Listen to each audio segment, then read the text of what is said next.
chilling tales for dark nights.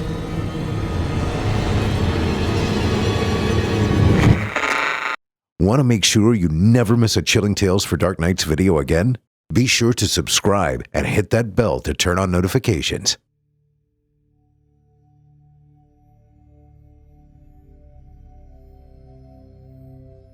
Debbie Sanderson was a dream come true. At 5'9" with a quick wit, perfect smile, and the deepest brown eyes I'd ever seen. We'd met on a Discord server about 2 months back and really hit it off. Our conversations evolved from messaging to phone calls and video chats. She seemed like everything I'd ever wanted. Our only obstacle was distance. She lived in Colorado and I didn't. I'd always wanted to go, but I could never justify the trip. I hated to travel alone. But when Debbie invited me out to visit, I couldn't help but jump at the opportunity. My motives weren't all of a romantic interest, though. I knew Colorado had some of the finest recreational activities that aren't what you'd call legal where I'm from. My friend Colleen recently moved there and said there was everything you could imagine. Cannabis popcorn, gummies, brownies, basically anything and everything you could ever want to put pot in had, well, pot in it. GPS would take me anywhere that I needed to go, hotel-wise and such. After a lot of research, extra shifts to save up money, and planning with Debbie, my room was booked and my itinerary planned. I wanted to be as best prepared as I could to be given the spontaneity of my new surroundings and people. It was about an 8-hour drive, and though I dislike solitude, I could handle road trips or a weekend by myself, if I knew there was company at the other end. Even so, I was anxious about the solitary venture until I crossed the border into Colorado, and the landscape changed. Then, I was thankful for my decision. The view outside my window was utterly breathtaking, and the time spent alone in the open air on the I-70 was just what I needed. The windows were as far down as I could stand, the air freezing on a level I simply wasn't used to, but the cold made me feel alive. I listened to my Best of the Oldies playlist on the drive. And as the last notes of Good Vibrations faded out, I'd reach my destination. The timing was perfect, as if the Beach Boys were foreshadowing a life-changing experience. But the Beach Boys hadn't met Debbie. Despite having the body of a goddess and eyes like midnight, the poor woman ended up being a total dud. She introduced me as an old family friend to her neighbors. Her house was an ungodly mess. She actually jumped the first time I put my hand on her leg. Around the time that I started to wonder if maybe I'd been catfished, I also realized that, in the end, it didn't matter. There was no chance we would ever work out. But the end didn't mean we couldn't have some fun before I left. She took me to her favorite dispensaries and restaurants. We drove about 70 miles out of town so she could take me on the road that the opening to my favorite Netflix show was filmed on. So many edibles were sampled. Popcorn, brownies, candy, you name it. Try as I might, I just couldn't get her to break out of her shell. Even after elevating our minds. Out of all the things in God's universe to talk about, we ended up discussing climate and gas price differences. She was a pretty woman, and online she had one of the deepest minds I'd ever spoken to. I really tried to ignite a spark before I finally cut my losses, but in the end, it was lighting a match underwater. I was grateful for the trip in more sense than one, but sadly, if I never saw Debbie again, it wouldn't make any difference to my life whatsoever. She was nice and all. She was polite and interested in what I had to say. I could tell a few times she attempted to be flirty, but it just wasn't fully executed for whatever reason. By the time I left, I could tell that she fully understood, possibly even felt the same as I did. I could tell in her movements that she couldn't wait to get away from me at the end there. So, Once I'd made adjustments to my trunk and purchased a few new things from the closest dispensary for the ride home, I was ready to go. I'd accomplished all I had set out to do, except fall in love, of course. There was nothing left for me in Denver now that I was done with Debbie. I checked out the next morning and returned onto the I-70 and headed towards Summit County. There was only one more thing I had to do before I left the state for good. It was early morning, the first blush of sunlight just yawning in the sky, and Copper Mountain towered over the horizon. It looked just like a Bill Alexander painting. I remember promising myself I was going to try to paint it in the first week that I was home. Pictures certainly wouldn't do it justice, but it was impossible to behold and not capture on film. As soon as I saw it, I was instantly in love. Snow-kissed mountain peaks rose higher than the clouds, their tops kissing the sky in private where no one could see. I'd toyed with the option of taking Debbie with me before we'd actually met. I dodged a bullet on that one, I guess. After the first evening, I'd made my mind up not to mention it at all. Deep in the mountain shadow, I pulled over, turned the car off, switching the camera over to the music app on my phone. I wanted to remember this vision till the day I died, absorb every feeling, emotion, and smell. I felt so small in the grand scheme of things compared to this massive landscape. I'd truly never seen anything like it. I queued up my mountainside playlist and spaced out, floating on the lingering waves of my last buzz. I leaned back in my seat and stared at the mountain as the vibrations of the music carried me away to the meditative beating of my own heart. A soft and peaceful rhythm comforted me as I reclined my front seat to get a better look at the sky. I ashamedly must have dozed off because, according to my phone, about an hour later, a sudden shockwave had jolted me out of my trance. The percussion of Pink Floyd's Welcome to the Machine flooded from my phone's speakers, warping the flow of my thoughts until my pulse became anxious and erratic. The mountain had disappeared beneath a growing cloud of thick white flurries. The snow was so pure and the movement so immensely consistent that it was hard to see at first.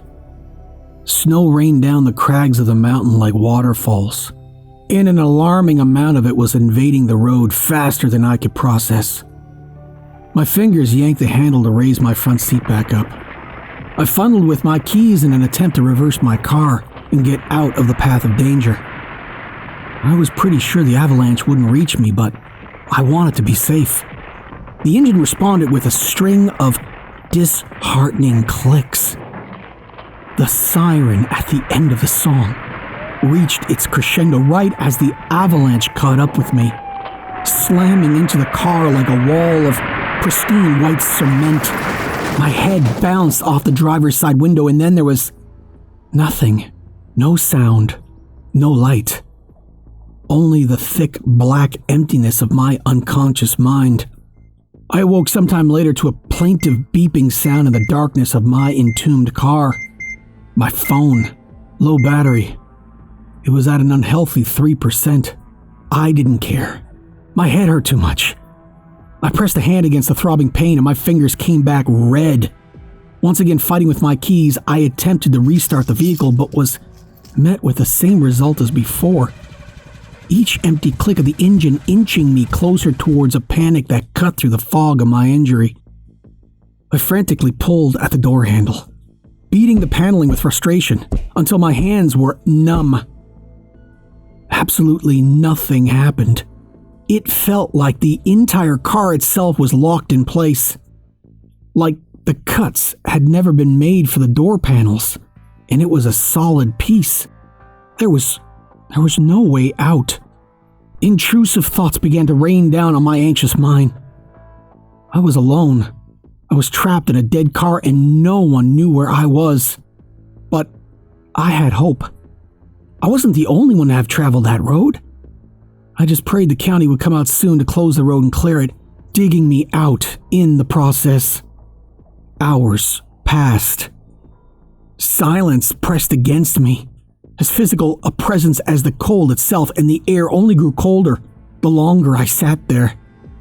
Before I knew it, my breath was visible to the eye, even in the dark.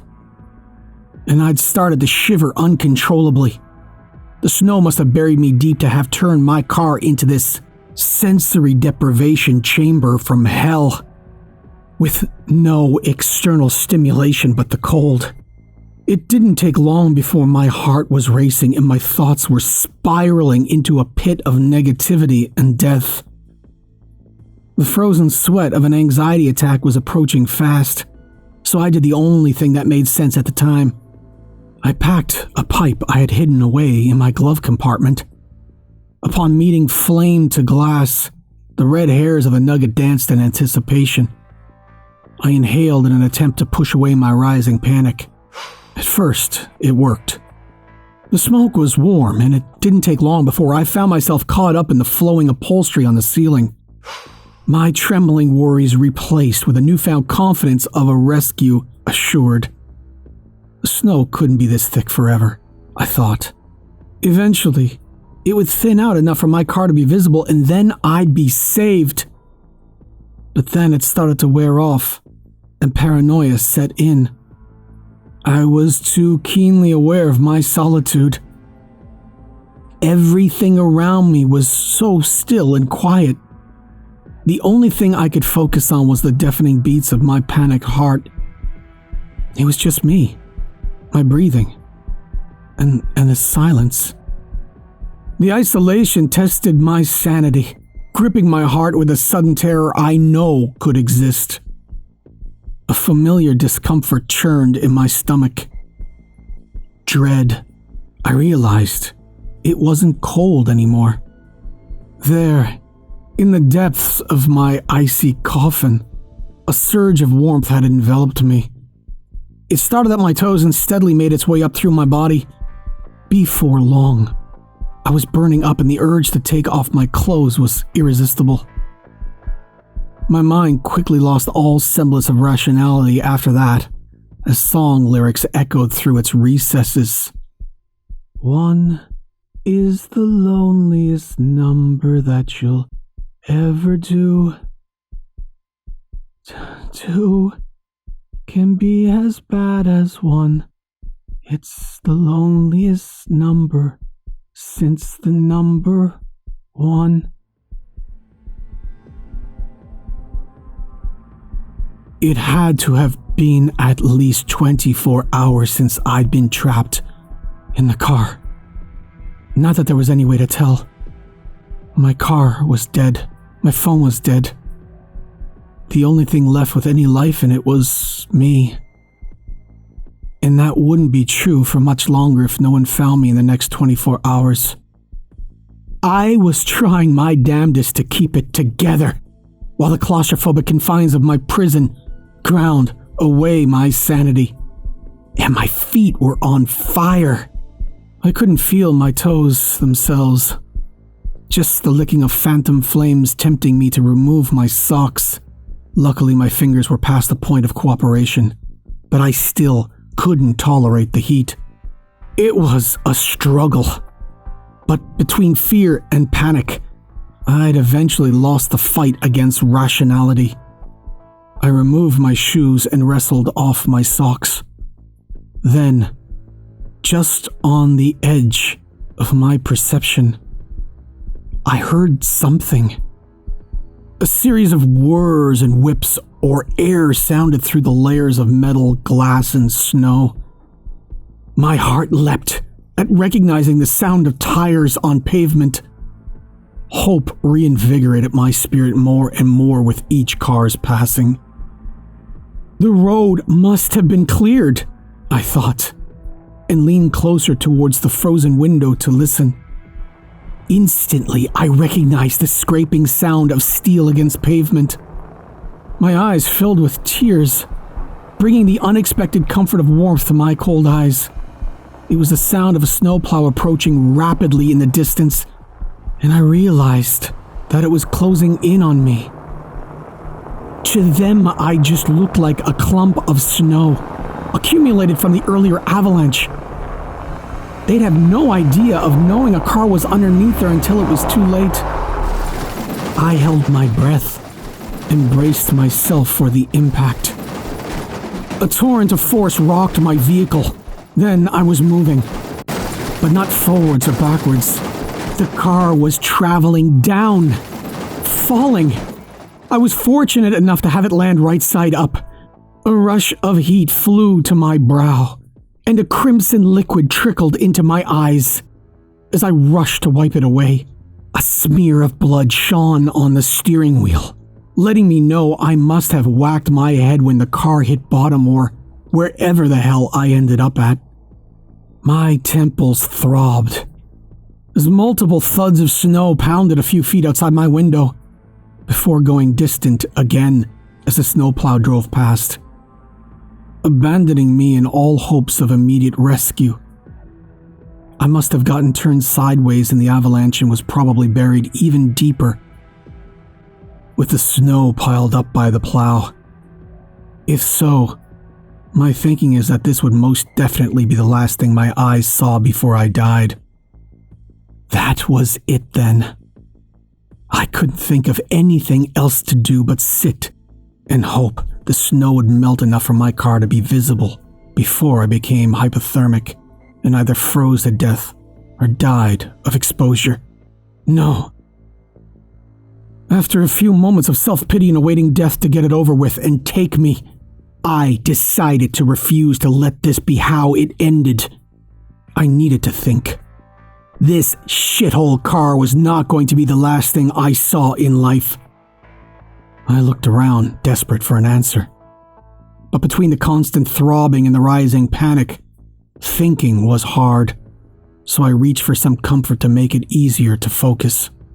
The zipper of my backpack filled the silence of my would-be tomb with a thunderous growl. No matter how slowly I pulled, it jarred my senses. But a cautious swirl of my hand inside the bag, careful not to make too much noise, brought me the container I sought. The label read, Jedi Haze. This ought to be good, I thought. Despite the warmth I felt, my hands shook from the cold, spilling some herbs as I tried to empty out the dead embers from earlier and pack the glass pipe. Lighting it was agony. Each tiny spike of the wheel felt like needles jabbing in my ill-circulated skin. However, the more I smoked, the more scenarios leading to my death faded from my mind. It took a few minutes, but eventually my mind cleared and I knew I needed to get it together and come up with a plan. If I was going down, I was going to go down swinging. However, I was overconfident and ignorant that I'd been slowly running out of air. My lungs burned as they filled with smoke, and soon I was hacking up a storm. Jedi Haze wasn't very smooth for something so expensive, but who cares about money now? If this is the last thing I do in life, then I guess it was worth it. I needed a drink. When was the last time I had something to drink? I did a quick mental search of the contents of the car. Why didn't I keep bottles of water with me?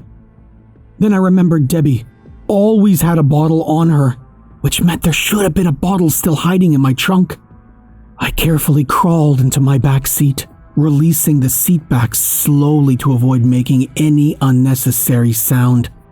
As I accessed the trunk, I searched briefly, sliding my hand under and between the contents, and was relieved to find one glorious bottle, the water still unfrozen, trapped under the stiff insulating mass atop it. I pried it free without making too much noise, and I held it close as I returned to the front seat. It was the most beautiful bottle of water I'd ever seen in my life. I downed the water way faster than I'd meant to, my cracked lips and heavy tongue yearning for relief, and it hit the bottom of my stomach like hot grease in a cold pan. I doubled over, my stomach cramping and threatening to empty itself in retaliation to the frigid invasion. I took slow, deep breaths, as deep as I could, until the cramps released me. But the air seemed to be getting thicker inside my car. my breath coming shallower by the minute. I looked to the air vents and could have sworn I saw a luminescent mist coming through. My eyes followed it as it danced peacefully in the front seat. I ran my fingers through it, giggling silently as it swirled around them. The multicolored pearlescent vapor swirled and mingled with my skin. Then a sudden paranoid thought occurred to me. This playful pearly mist might have been toxic. I yanked the collar of my shirt up over my nose in a panic, my giggles quickly giving way to terrified whispering sobs. God knows how much of it I'd already inhaled. At first, I'd wondered if it was maybe a lingering cloud of Jedi haze, but the color and texture were wrong. I closed my eyes, trying to remember any reference to glowing avalanche mist I might have read about, and when I opened them, the mist had disappeared. That's when I knew I was delirious. I was hallucinating. I hadn't eaten in more than a day. I barely had water. I was freezing, and I was breathing less oxygen than I needed. I had to get out of there. Then I remembered my book bag on the floor. I quietly pulled it up, careful to not let the fabric scrape too loudly, and started delicately rifling through it. What I needed had to be in there somewhere. I bought it specifically for this trip. Aha! My hand emerged with a solid mass of metal about the size and shape of a hockey puck. The grinder wouldn't be perfect, since smashing a window wasn't grinding flowers and stems into a smokable mix, but it would do. I didn't relish the cacophony of glass and snow it would create inside my car, but if I could just break the window, I might be able to burrow my way out through the snow. I figured it couldn't be that thick if I heard traffic through it. Winding back my arm as far as I could, I slammed the grinder into the window. The sound was blinding. It assaulted my ears just about as much as I had assaulted the window. It reverberated throughout my car, and I wanted to cover my ears and hide. But my adrenaline was high, and if I stopped now, I might not get the chance or courage up to start again. I pounded at the glass. My hand ached from the impact and I swore my ears would bleed from the sound. But I pushed through the pain and the terrible noise until there, just in the lower right corner, the smallest crack appeared. I concentrated on that crack for dear life until, eventually, the window shattered. Safety glass consumed my entire face and neck. I didn't care though. Freedom was almost tangible. At that moment, I decided that once I'd made it out, I was moving somewhere without snow. Thoughts of tropical winters and warm sunsets fueled me as unwanted black lines writhed at the periphery of my vision. Everything felt like it was tilted sideways, and I thought I knew it had to be from the lack of oxygen. I swore the car was getting smaller with every increasingly shallow breath I took. I jammed my fist into the snow outside my window to scoop it out of the way and screamed as searing pain exploded in my hand. There was no snow outside my car, only a hardened wall of solid ice. Tears of hopelessness cascaded down my face as my hands flew randomly around the floorboards of the car, further injuring my already battered fingers. Not that I could feel them anymore. There had to be something else I could use to protect my hands. That's when I spotted them. The socks I discarded earlier when my feet were on fire. They were covered in bits of glass or ice, but I didn't care. At that point, it didn't really make much difference. Both were freezing cold and razor sharp. For protection, I wrapped my hands in my socks, and I resumed my attack on the ice with my grinder. Maybe the ice was thin, Maybe all I had to do was break away the first layer, and it would be the snow the rest of the way out. I hoped. But it wasn't that easy. I kept going anyway. I had to keep going. I had to get out. My arms were numb. My muscles weighed down from exertion. My head was fuzzy. And a suffocating heat began to consume my body with every labored breath. Then I felt a hint of fresh air hit my face, and I almost screamed with joy. The ice was stained a darkened red by then, and I couldn't bear to think of the state of my hands. I knew peeling back the socks to peek would only make me panic, which might use up the rest of my crucial oxygen. So I left them where they were. I wasn't done digging. I blindly hacked at the ice. My muscles renewed with hopeful vigor as each chunk of ice chipped away. I was caught up in a frenzy, blindly stabbing away at red ice and snow. I didn't stop until something hit the floor at my feet.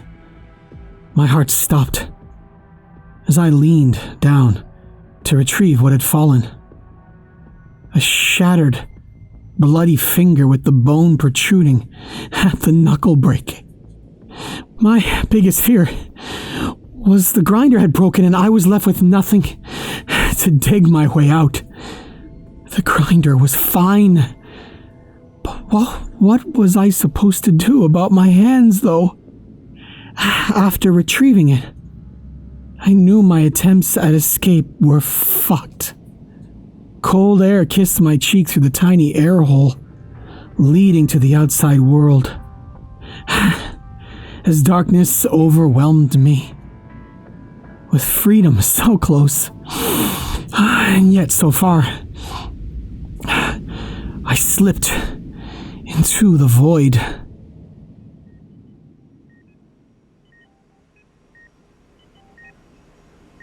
A loud and persistent beeping pulled me back to an alarmed consciousness.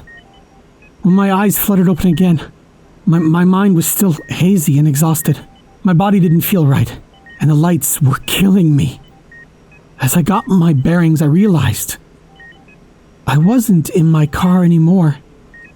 It looked like I was in the hospital, and my room was blindingly bright. My heart dropped a little when I saw I was alone. Though I don't know why I should have expected anything different. I was in a strange city, far from home with no one here that knew me. Still, despite being alone and hurt, I had to tell myself to just be happy to be out of that damned car. Layers of skin ground against each other painfully in the back of my throat as I tried to swallow. I saw they were hydrating me intravenously, but was still so dry. I looked for the call button on the rail of my bed and I attempted to press it, only to see both of my hands heavily bandaged. A sickening dread of realization invaded my mind as the memories trickled back. I rammed the button with my elbow, and a young nurse came rushing in. She told me to hold on for a moment, and she'd grab the doctor to speak with me. Her voice was grating, but I nodded. An older doctor came in wearing a long white coat and a threadbare smile. He pulled up the stool next to my bed and sat down to explain. He said a good Samaritan had seen my antenna poking up through the snow and called the police. They dug me out and found me unconscious, clutching a frozen finger in my hand. When they found their charger fit my phone, they plugged it in and called the top number in my contacts. My brother, Jason. He stuck around the first few days of my coma, but when the hospital said I'd probably need to be there for a while, he headed home. He couldn't afford the time off. The doctor said he drove my car back. It had taken quite the beating but was still in drivable condition. The Samaritans stopped by every couple of days to check on me. I couldn't wait to thank them. That simple act of kindness saved my life. The doctor said if I'd been there even a half hour longer, I wouldn't have made it. I tried leaving after a few weeks in the hospital. I still have things I need to do, but they keep denying my discharge. Honestly, I'm less bothered by it each time. I suppose my new home is the Chestnut Ridge Mental Facility. They say I have to stay. I may even begin to like it here. They kept the lights turned down and gave me a special set of earphones that block out sounds, but everything still seems so loud. My doctor told me to write all of this down as best I can with the remaining fingers I have. I lost 3 altogether, along with half my left foot. My body still feels cold all the time. I go into an inconsolable panic during snowstorms to the point where I need to be sedated. I haven't spoken a word since I woke up here. I can't handle the volume of my voice. I honestly wonder if I'm still able to speak at all, though I don't try. Even if I could, I'd never let them know why I was all the way out at Copper Mountain in the first place. Not that they're asking. No one has mentioned anything, or even tried to question me about the discarded body in the trunk. Her dying skin still fresh from the cold. I'd like to keep it that way. Debbie had really been a dud, but I wasn't going to let her ruin my vacation.